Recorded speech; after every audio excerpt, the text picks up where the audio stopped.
Coming to have fun.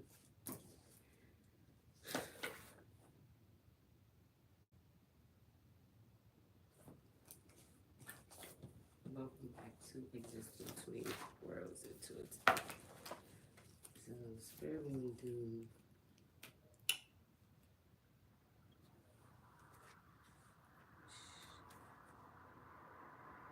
shadow questions,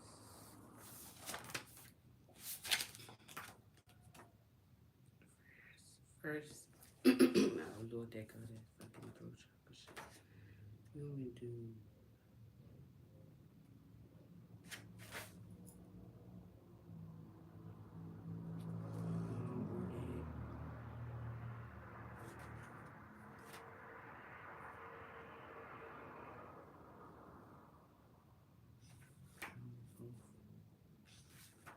I need some, I have some other one.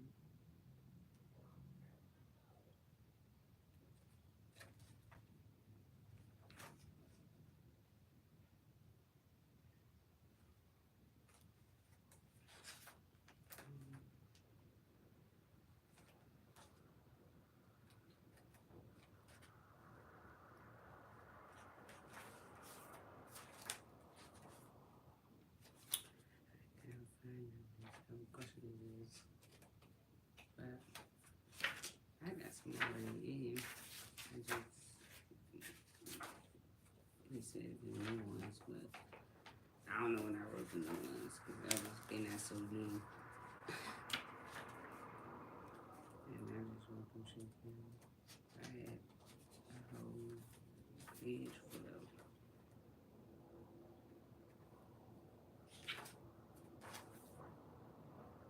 maybe these are,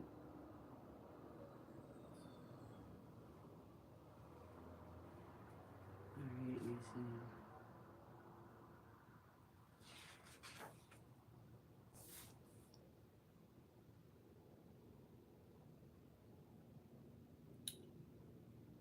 Okay. Emotionally detachment. Effects of abandonment wounds. Why it's important to trust yourself. Hmm. Emotionally detachment. Well, I'm not emotionally detached man, but I guess it's saying that most emotionally detached men are being affected by abandonment wounds. And because of that, why is it important to trust yourself? So it's important to trust yourself because, well, when it has to do with this, because if you trust yourself, then you will know who else you can trust. It's like we stay detached from people or things because we feel like we can't trust to have an attachment to it because of us being afraid of losing it or it, rejecting us or walking away all of a sudden or abandoning us. So instead of creating an attachment of any kind, we just don't attach at all. And so that creates a unseen abandonment wound for the other person that you're doing this to. Because if you're the only one that suffer from the abandonment issues, then instead of you healing what that is, and you're doing something that's your safety net is being detached. If that other person don't suffer from that same issue, then you're creating that wound for them because you're abandoning them in whatever way you're trying to protect your wounds. versus healing your wounds so nobody will be abandoned. It's kind of like when they say hurt people, it's like you unconsciously doing the same thing to the next person that you're afraid to be done to you again. But if you just face the wound and forgive the initial person who created the wound to begin with, then you learn to just trust your own discernment because you've already experienced what neglect feel like or what being abandoned feel like. So you kind of can sense when you're around the type of person that would probably do this to you. And then you can sense when you're around somebody that you can trust. But that's only because you can trust yourself. And so it's important to trust yourself so that you won't be afraid to create attachments or ties with other people. And so you can have healthy relationships. You won't always be so worried about the end of it because you can manifest the the abandonment of it. Like you can literally manifest it by being so worried that the person's gonna do it. You'll end up pushing them away or losing them anyway because you continuously think about what you don't want to happen. So it's important to trust yourself so that you can align with people that you can trust. Because if you can't trust yourself, then that means 9 times out of 10 it's something about you that's not trustworthy, and so that means other people can't trust you. And so you're gonna always align yourself with people you can't trust because you can't be fucking trusted. So why, you know, why would you feel like you're gonna attract people that can be trusted if you cannot be trusted? Let's first the next question. Self-sabotaging behaviors or effects. Okay. So self-sabotaging is like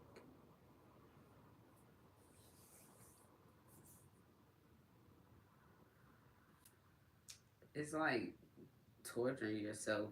It's like basically punishing yourself.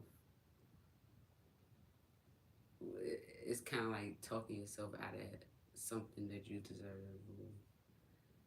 Like you can know that you 100% deserve to have something. You can even be given this thing, but then you'll tell yourself 1,000 reasons why you shouldn't have it, and so you'll do this so much that you will end up like actually sabotaging whatever this is. So instead of you being able to say, well, such and such did this or such happened, it will literally be your fault why you lost this thing by you being so afraid to have it.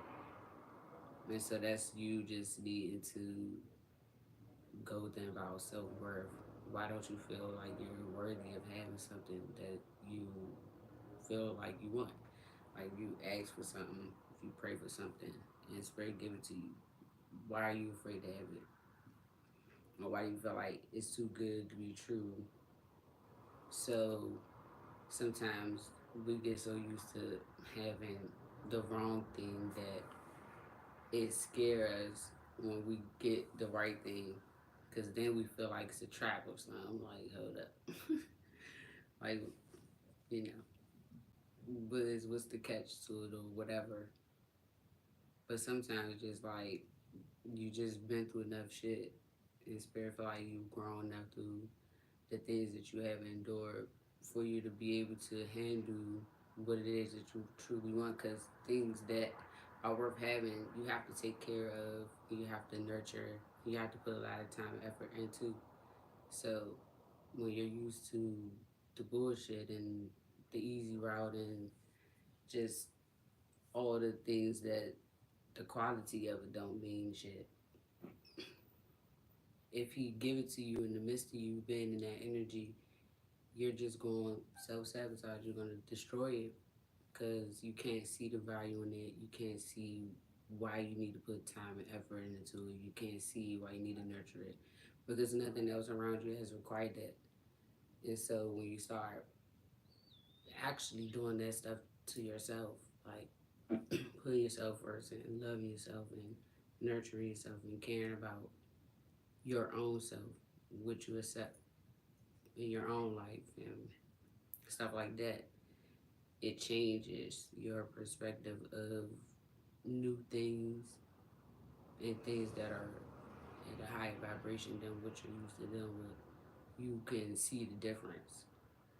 But when you're in a low vibration and you're not really loving on yourself the way that you should, it's hard for you to see the love or the value in anything else that's different from what you're used to. You just treat everything the same because you're not treating yourself different. You just treat yourself like you're better than what the fuck is going on. Then you'll see the difference between what's better and what's not. Then you'll stop self sabotaging things. You'll realize that some stuff has to be treated differently than others. You know, it's just how it is with a lot of things in life. And the effects of self sabotaging is just mainly destroying whatever it is that you're sabotaging. Like destroying whatever this gift is or whatever this goal was or whatever, you'll end up more than likely you'll lose it or you'll create some type of wound or problem that didn't have to be there if you would have just embraced the difference or the change. But if you don't embrace change and different for yourself, you're not gonna never be able to see beyond where you choose to keep yourself. So that's how that go. And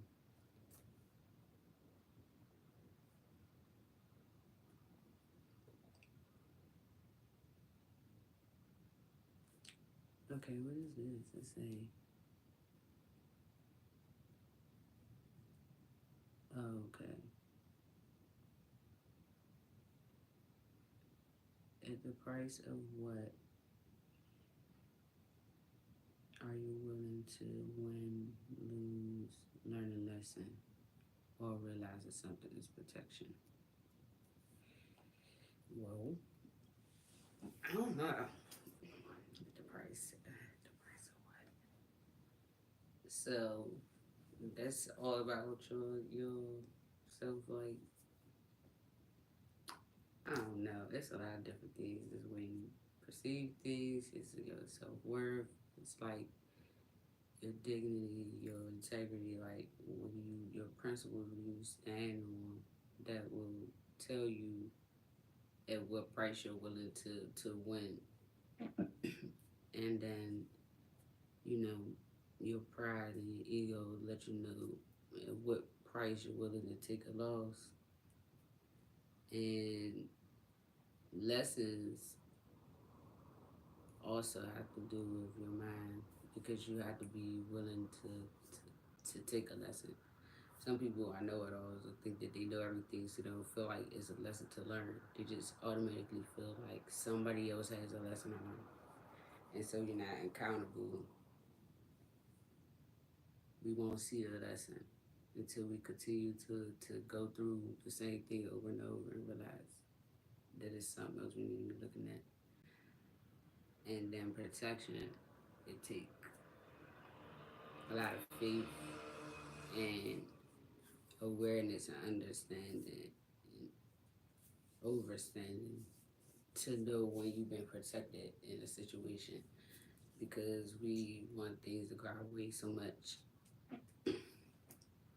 And so like if we decide to do something one way and it don't go that way, we just automatically look at it like a loss or we need to do something else or whatever. You just try to go all these different routes when something is just blatantly a no. And we take it as like a fail, or maybe it's not meant for us or something, but sometimes it's just the way that you're doing something or trying to achieve something, it might not be the best way for you to do it. And spirit might block it just because of the way you're trying to achieve it or whatever, just to protect you from the outcome. But you have to be willing to know when to just chill on something and let a different route come into play on its own. Because we'll be so hell bent on having our way, we'll try to force it. And when you do that, spirit will let it happen just for you to experience what he was trying to protect you from. And now you got a new lesson that you had to learn because you didn't have enough faith to just chill. So, I don't know. I feel like you gotta be grounded in all of those areas, like in knowing yourself in order to know where you're willing, how low you're willing to go for certain things, and how to discern when whatever situation is which one. But if you're too far into like your ego and shit like that,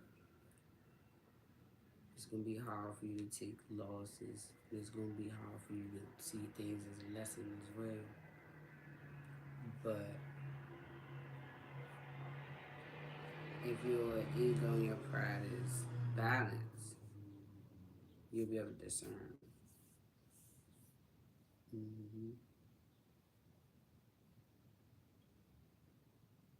Another, okay. Why detachment is important to learn but not overuse.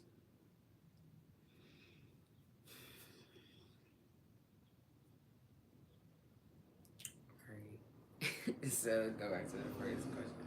Like, it's important to learn because you need to know when to walk away from something. Because being too attached to things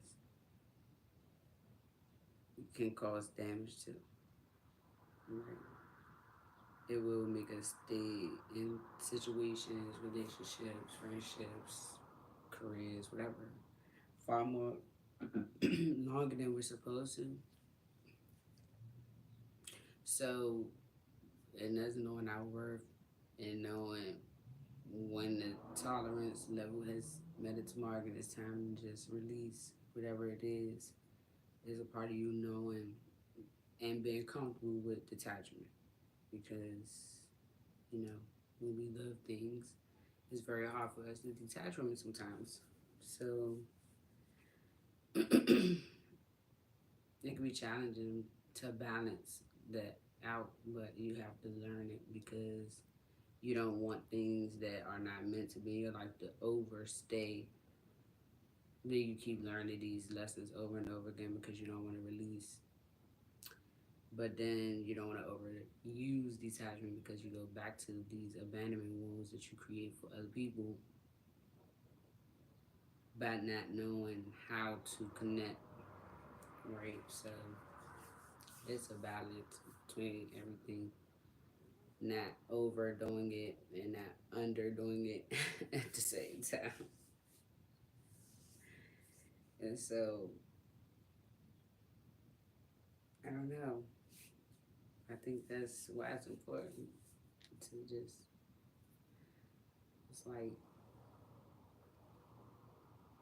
have an attachment, but stay in reality that everything is, it's not meant to stay forever, and then you don't know when forever is, right? So then you don't know how long certain things, or I mean, you don't know how long nothing is meant to stay in your life. As long as you work for it to stay, but if it's not meant to be there, then the spirit is just not gonna let it happen, right? So when that time of detachment comes, you'll know, and you have to be able to do so without feeling some type of way about it. Because even if you detach yourself from someone or something, if you haven't energetically released yourself from it, it's still like not no point of detaching yourself from it physically because you're still going to be energetically attached. And I would rather you energetically detach first and then physically because energetically it's like stronger to detach from.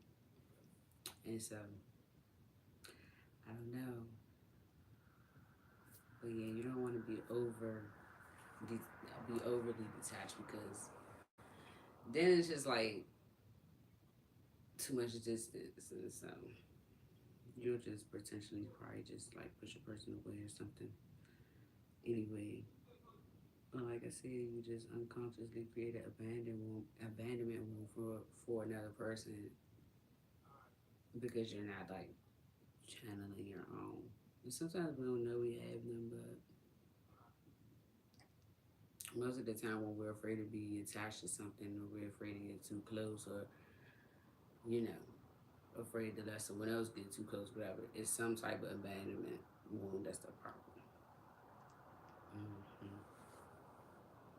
And Spirit said, mm, karma versus karmic and how they meet. Okay. um,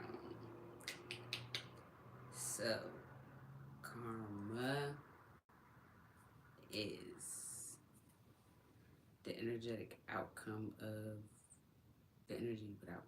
So what goes around comes around, what goes up must come down. Treat people how you want to be treated, that type of vibe. That is karma. So it's literally what you dish out, you get back in return.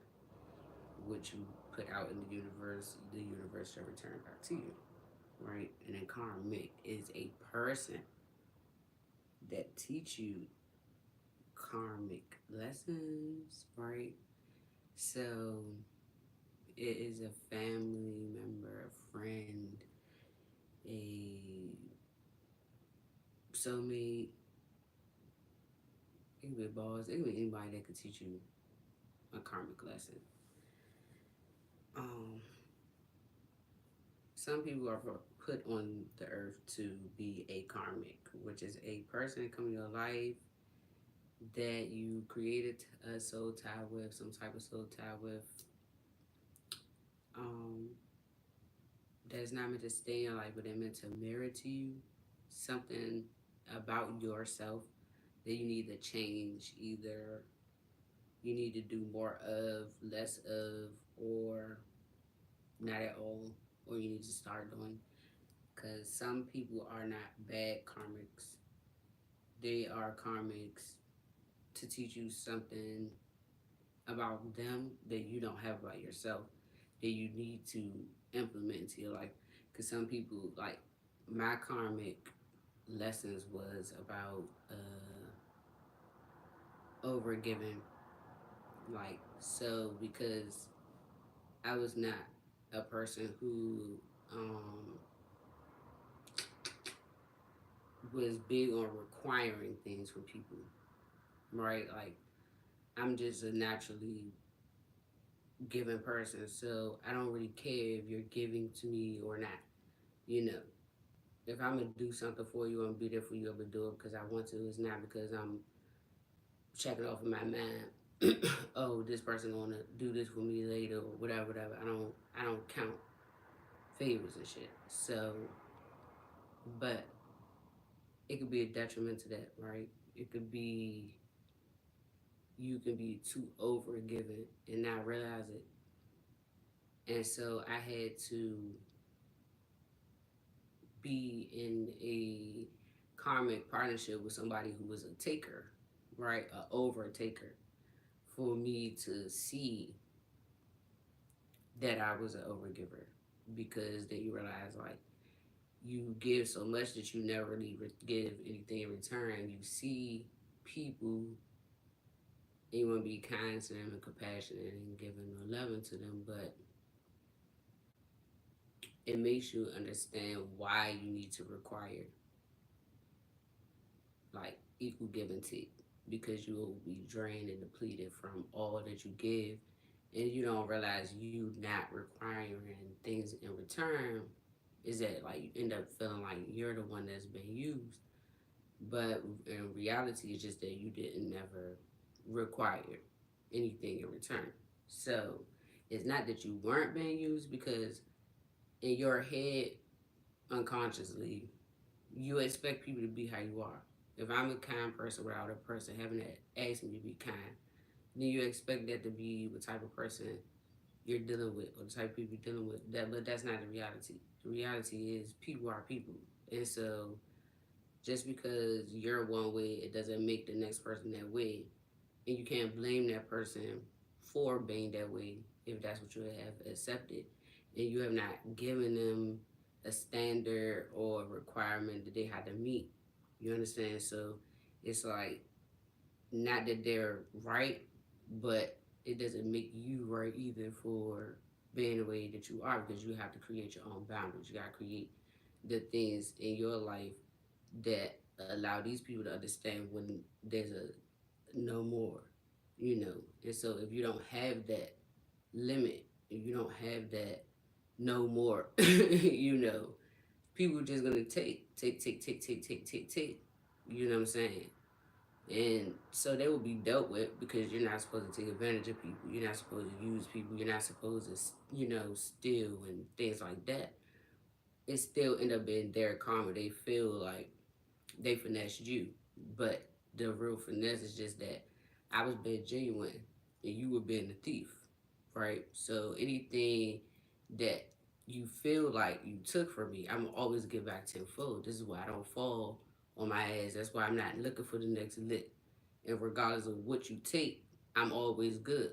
And I don't gotta do the extra shit to be good. You gotta do the extra shit to be good, because you're constantly dealing with karma. You can't do nothing without stealing now. You know what I'm saying? When you're not that person, you're gonna always manifest your blessings by just being a blessing. Whether the person is stealing from you or not, you still the blessing.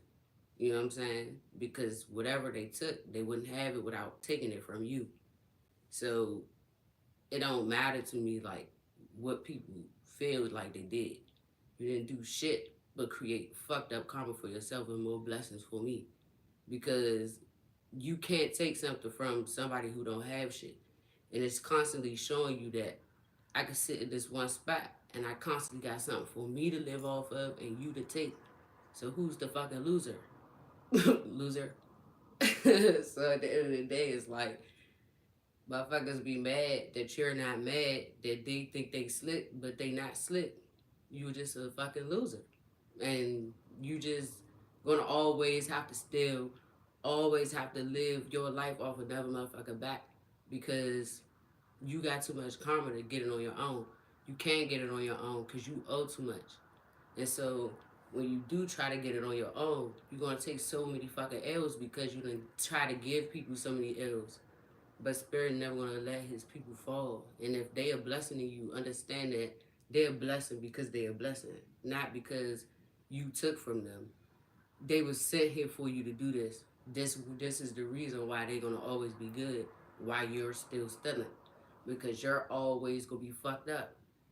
Because you're gonna always have to steal. So it's like you choose your pathway for real at the end of the day.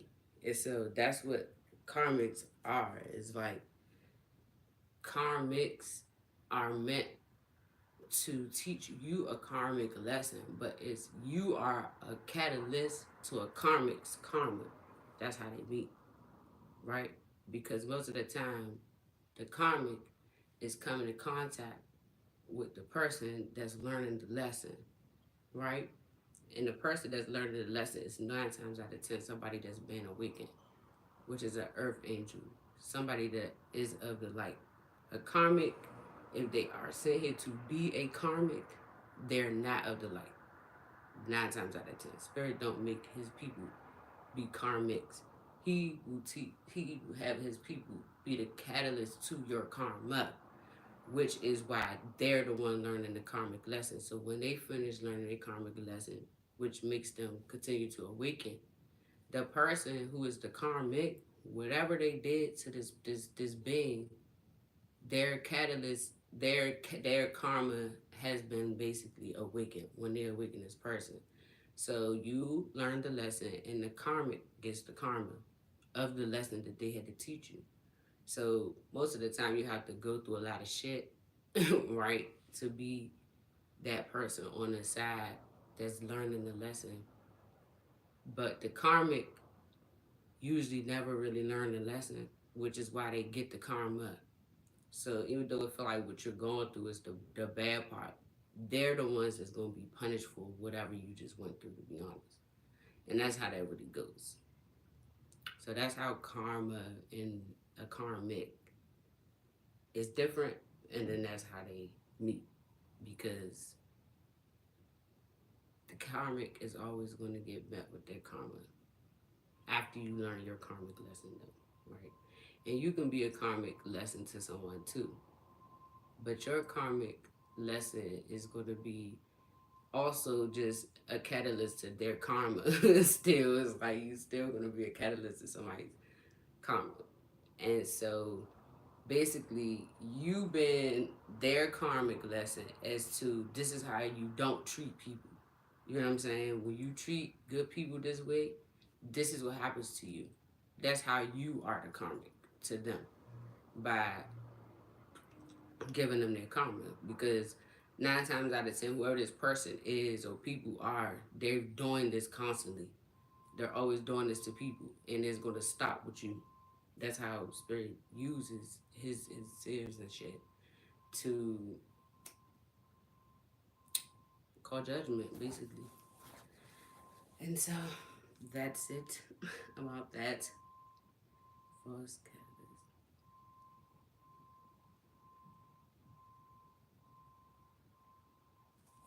You want me to go back here and answer one of these?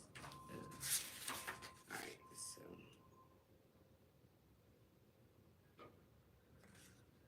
let's see. Number 7.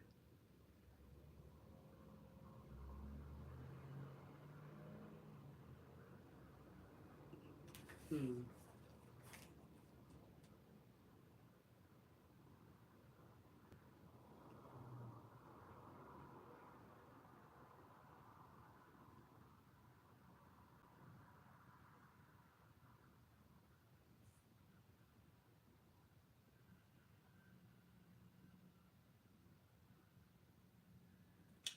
Okay.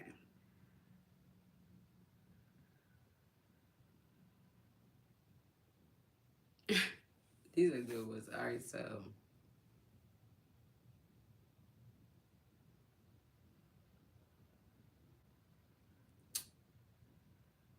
I don't know which one to do.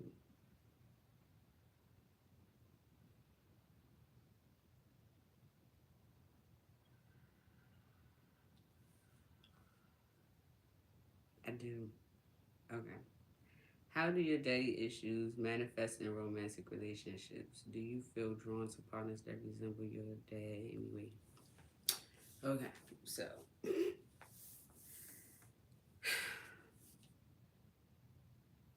how do my daddy issues manifest in my relationships? My daddy issues in my relationships. Well, I don't know if it's a daddy issue. I mean, my dad told me a lot of stuff that I feel like I utilize in my relationships more than female perspective things.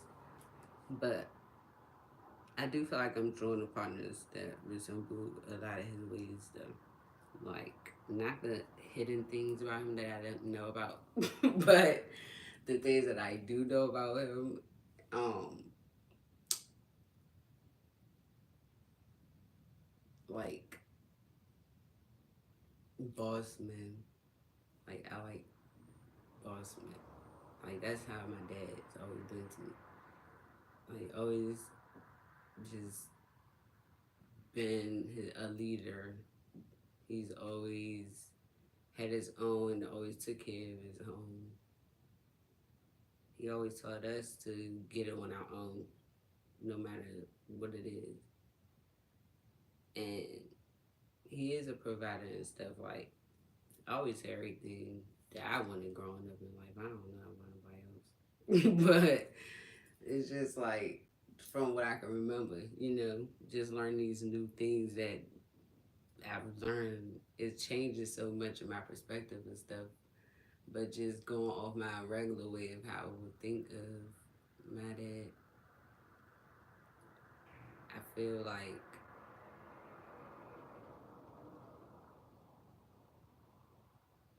I do attract people that have a lot of his ways,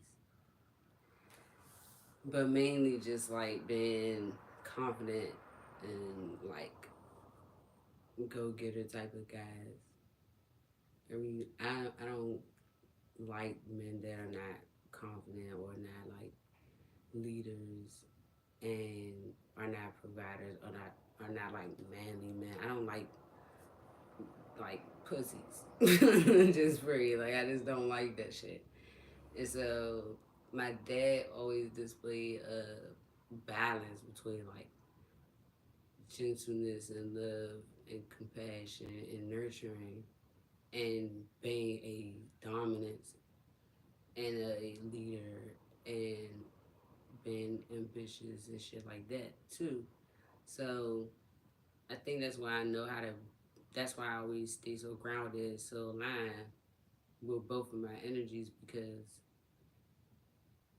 I can be loving and I can be in my shadow if I need to, or I could just be not in my emotions if I need to be, but my natural self is just like loving and caring. I just naturally that way. I always been like that, but I have always had that side of me that I'm not gonna fucking take no shit from you either. So that's something that he's always displayed, and I've always attracted people like that that are gentle with me, but they also have a dominance to them that will cut on instantly if it needs to. And so that's how I feel like that's what kind of partners I feel like I get drawn to. Very protective guys, but have a soft spot. I don't know. I just create this type of dynamic with my partners. But that's how my dad is. Well, was anyway. You know, get older, changes. But and then these. Let's see. Oh, we gonna answer that. We gonna answer that anyway. How did your mom express emotions? How has that shaped your own emotional expression? So my mom,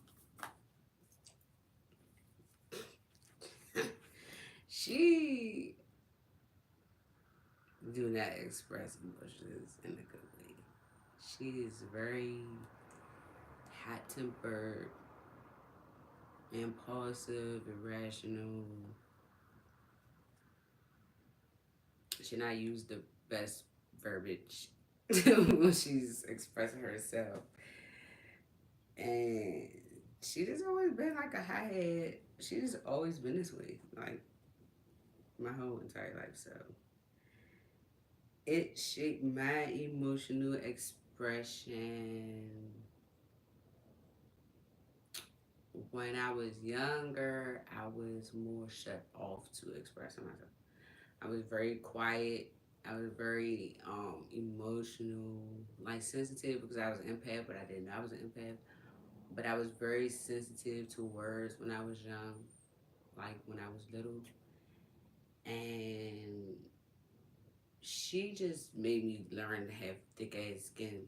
Like, to be honest, she told me to have thick skin because she was like my bully growing up. Like, she was the person that bullied me, I feel like, throughout my life. And so it's when I got older, and her and my dad's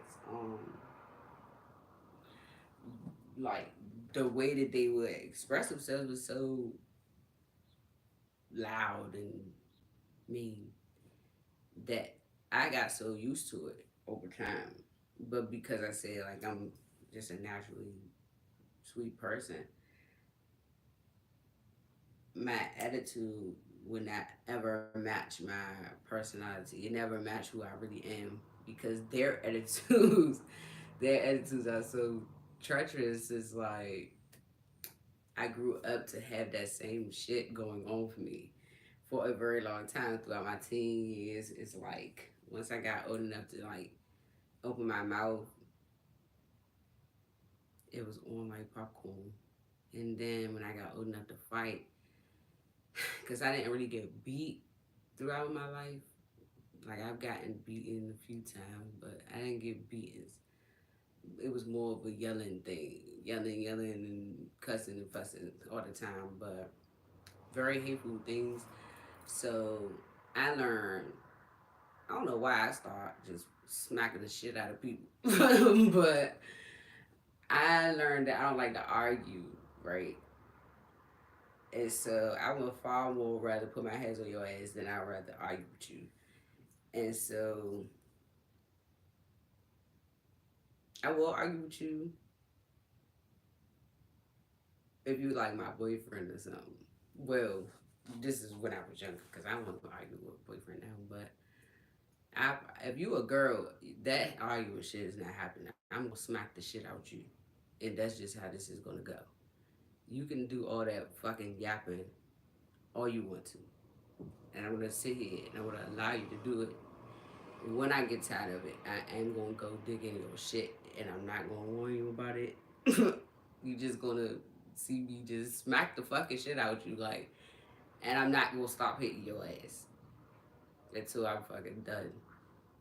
Most of the time, it's just with a desire to take all your teeth out your mouth because I hate people just sit around running their fucking mouth, just talking. Them be the bitches that do not never want to fight. They just want to talk. But bitch, shut the fuck up. Because the talking is just talking and that's irritating as fuck. Like, do something. If you ain't gonna do something, shut your ass up, bro. Like, on the code. But you know how females are.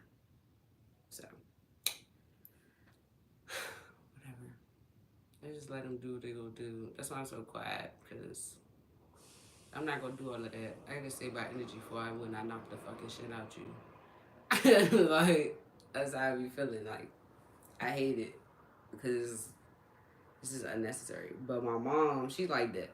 My mom will hit your ass. Like, she got them hands. I ain't gonna hold you. She will knock the shit out your ass. She beat you the fuck up. And so I guess that's where I get that from. Both of them are mean with the like words. My dad was not that mean with words. He just yelled. And I think that's where that got the yelling from. Is my mom not gonna yell at you. She's gonna say mean shit to you. My dad's gonna yell at you, but he's gonna say too much mean shit to you. And if anybody gonna put their hands on you, my mother gonna put her hands on your ass. And that's where I got all that shit from. And so over time, I just learned to stop, calm down. People not worth you putting your hands on because they just don't be worth it. Because all they want to do is run their mouth. So let them run that shit. Keep moving.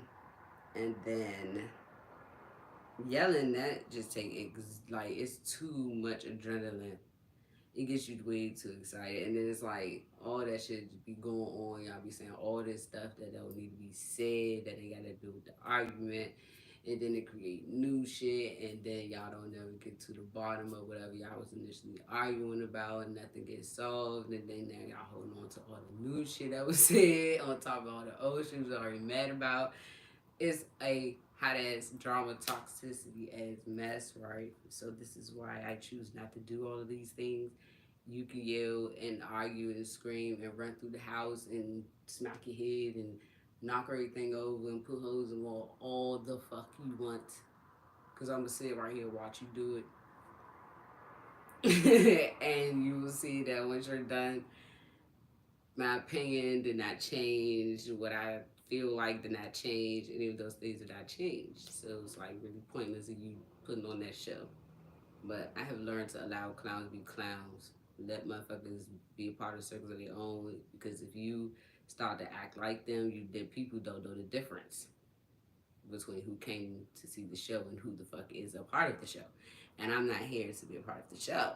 So it's like, you know, I just learned to calm down. Nothing is like nothing really ever gets solved with all that yelling and shit. So it takes too much, too much, too much, too much, too much, too much. Okay. Is there anything else, Spirit, that you would like for me to talk about before we get into these cards?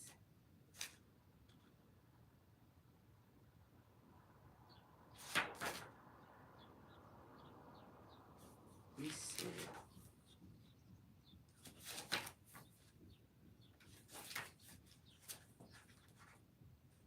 so,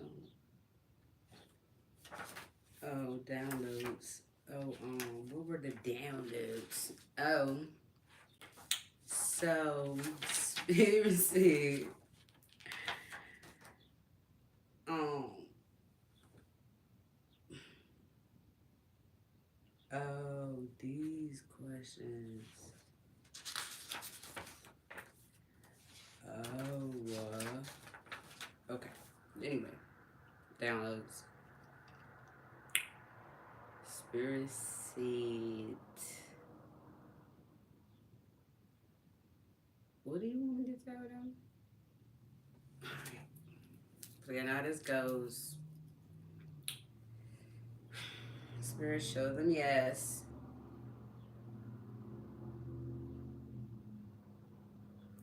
Show them no. Okay. What are the downloads?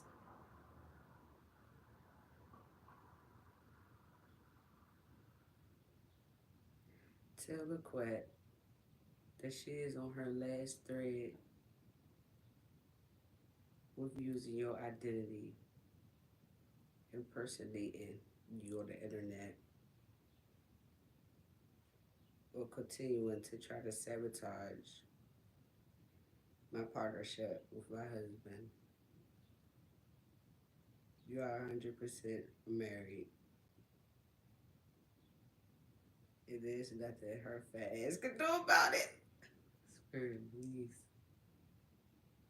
I'm sick of her antics,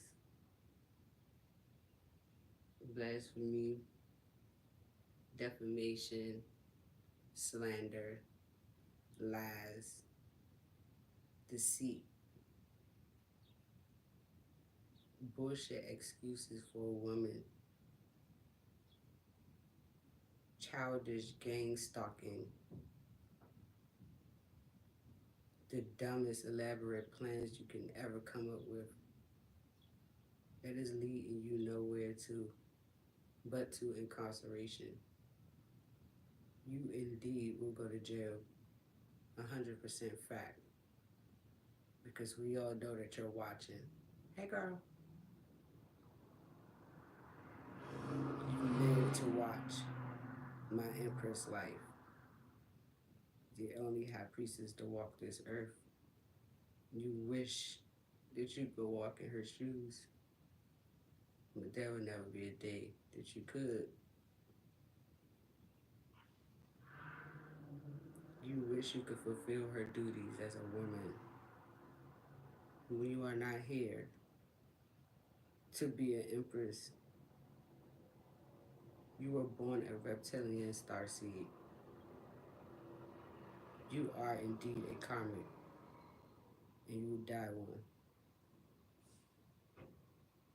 You use my name in vain to cover up for your evil antics and deceptive, manipulative ways. You will die a treacherous death in your own hands from your own insanity. The days that you spend behind bars will be the worst days of your life. Indeed, they will. You will cry of the days that you've ever Spread your fat ass lips to smile at the downfall of my empress,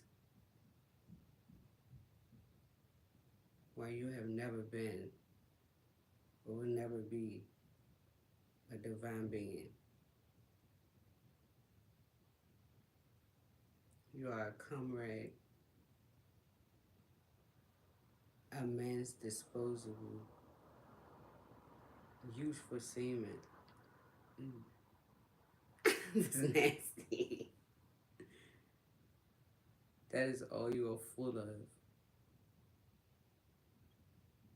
Toxicity and semen.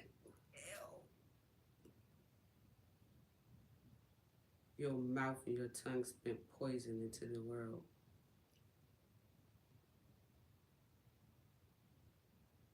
And your death will be a day of honor.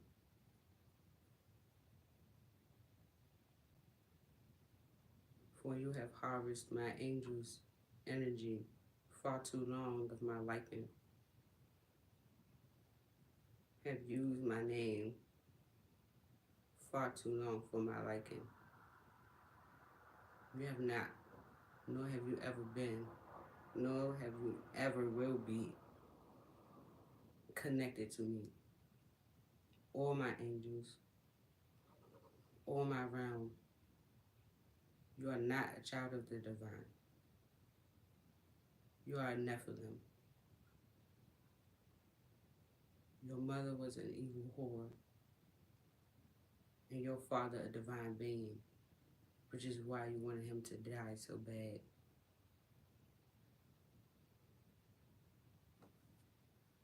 You were born sadistic, malicious, destined for a disgusting future.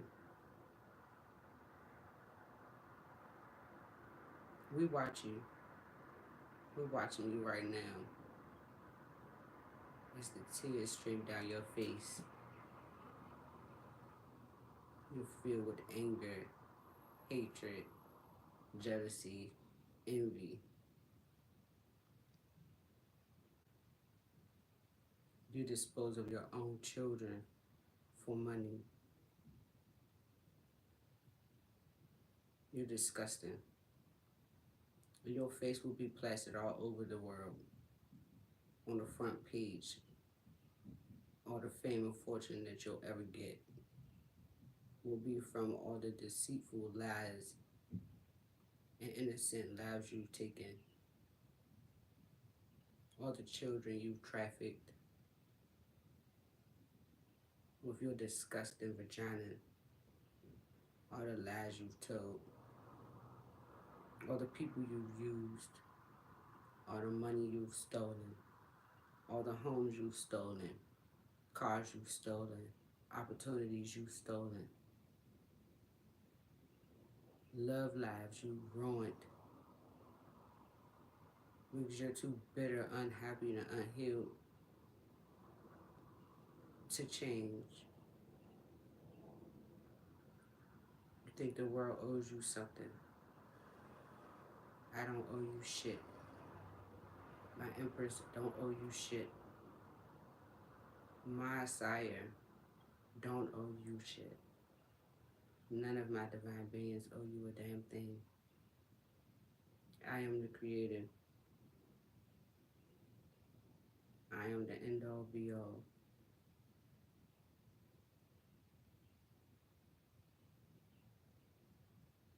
And you're just a little irritating bug that's destined to be plucked off the screen. You're like a annoying fly buzzing in somebody's ear on a hot summer day.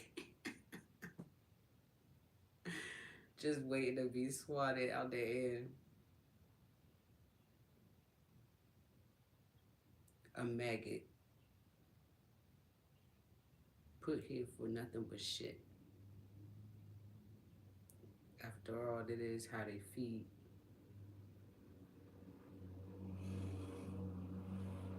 You disgusting human beings will never defeat my earth angels. And you will never be one. You will never marry her husband, for he is already her husband.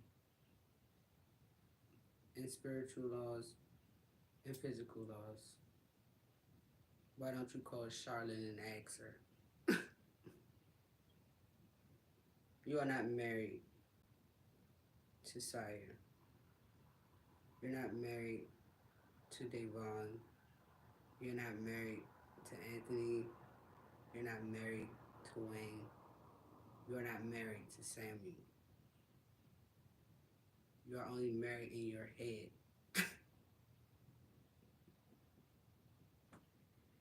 No one is under any of your illusions. Your spell work will never work. When you go to court, I will enchant everyone with truth magic, including yourself. I will literally have you telling on yourself. And there will be nothing you can do about it. You think that you are magic. You are nothing. There will be no magic without me. No one is more powerful than me. Not you or the poisonous that you speak from your lips. Oops, very low. Not you or the poisonous you speak from your lips.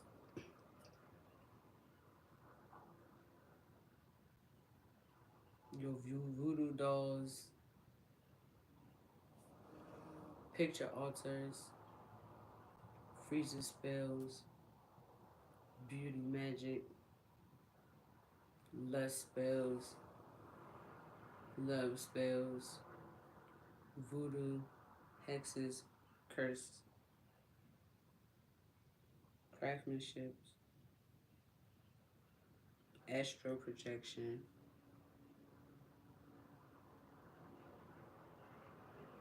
Why can't I say that word? Because she is trying to block you from saying it.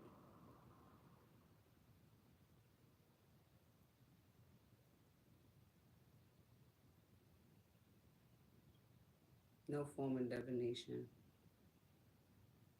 will keep you from the wrath that I have on your ass. You know why you are the last one to be punished? Because, like you earthly beings, I like to save the best for last.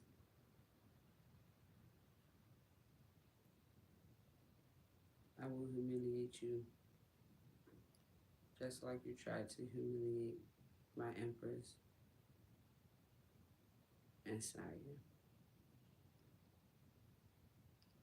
You will never forget the day that you began to intertwine your energy with my empress. None of you will ever forget the day that you thought it was a game to play with my earth angels. Everything that you have taken will be returned tenfold. As I said, you will be humiliated. Every ounce and inch, crack and nanny of your case will be displayed all over the internet and the TV. Every major news channel across the globe, every major platform, your face will be plastered all over. And every disgusting thing that you have done attached to it. And so it shall be. Well then.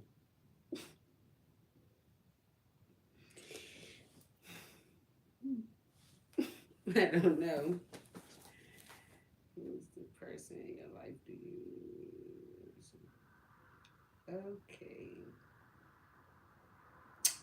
Who's the person in your life you consider to be the person who has loved you unconditionally?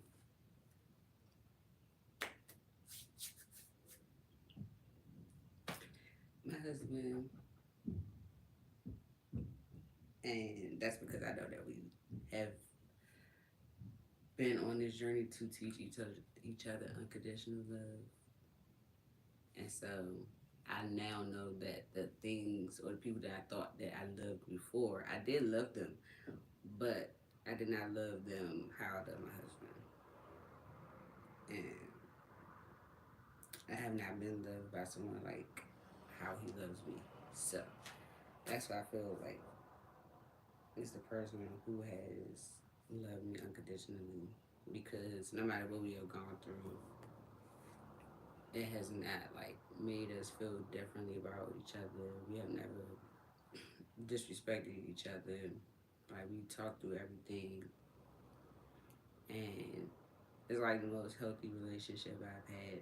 Even though we've been through a lot of shit, a lot of bad, toxic ass shit, but it's not really, you know, our direct fault that we had to endure this. But I'm glad that we did, because it taught us a lot about each other and a lot about ourselves, and it helped us grow and learn how to have unconditional love, because I don't feel like you can have a marriage without it. No, because a lot of stuff, I think that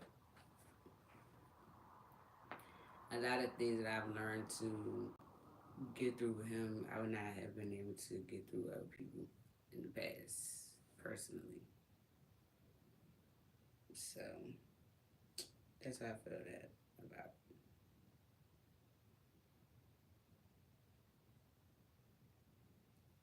Um,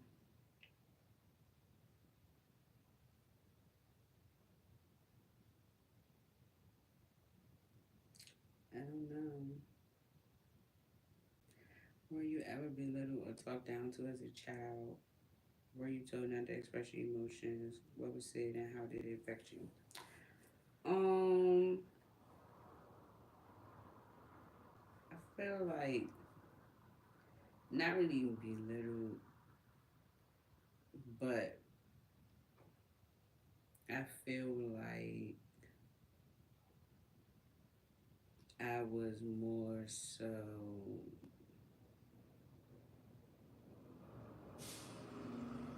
I had fear installed in me versus respect, right? So it made me more not open to expressing my emotions to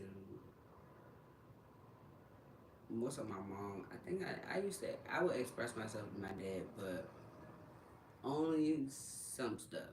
Most stuff I would. Some things I would not express him. But then I realized it was some stuff I would tell my mom that I wouldn't tell my dad either. It's like she could, I just knew who to talk to about what I would say. But when I was young, like very young, um, I don't think I was told not to express myself. I don't ever remember being told not to express myself. I just felt uncomfortable expressing myself because I was so smart as a child that I don't think that they used to be ready for the things that I would be able to articulate at that age. And so when I would be able to express myself in a way that they would not be ready for, it would trigger them. And instead of them just like accepting, this is just how I feel as a child, and you actually asked, they would use the yelling and all of that shit to kind of like place the fear there to make you not want to talk or speak out about how you feel, you know? And so, how did it affect me just as a child? I just wasn't that expressive.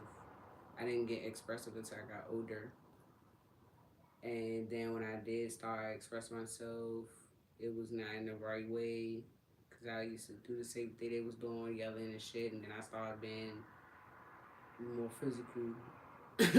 But then over time, when I think I feel like when I had my kids, that's when I calmed down. Like it's like when I learned like, cause you can't treat babies a certain way, and you it just made me think of all the stuff that I went through in my life that I didn't like. And so I just wanted to make that choice to make sure I don't do those things to my kids because I know how it made me feel. So, of course, it would probably make any kid feel that way. So, why would I do it to my kids, expecting them to feel different? So, I just try to make a conscious decision to just be different and do the opposite of what I didn't like in life because there was some things I didn't like growing up. But you know, it's life. We always growing. Parents growing up, you growing up, whatever. Have it go. I'm just glad I didn't turn out fucked up. Because I could have turned out a lot worse. I was expected to turn out a lot worse. And, you know, not everybody get a chance to be the odds, especially when people expect you to fail. But unlike you motherfuckers, I bitch know how to fight, so you're not about to catch me falling or folding or none of that shit. Like, I'm gonna fight as long as I got motherfucking fight in me. You gonna always catch me fighting back, cause that's just who I am. And so, I don't know, but I gotta do my reading, and I'm gonna start a new lab. So that's it for our talking for now. I'm gonna be right back. How you stop this damn shit?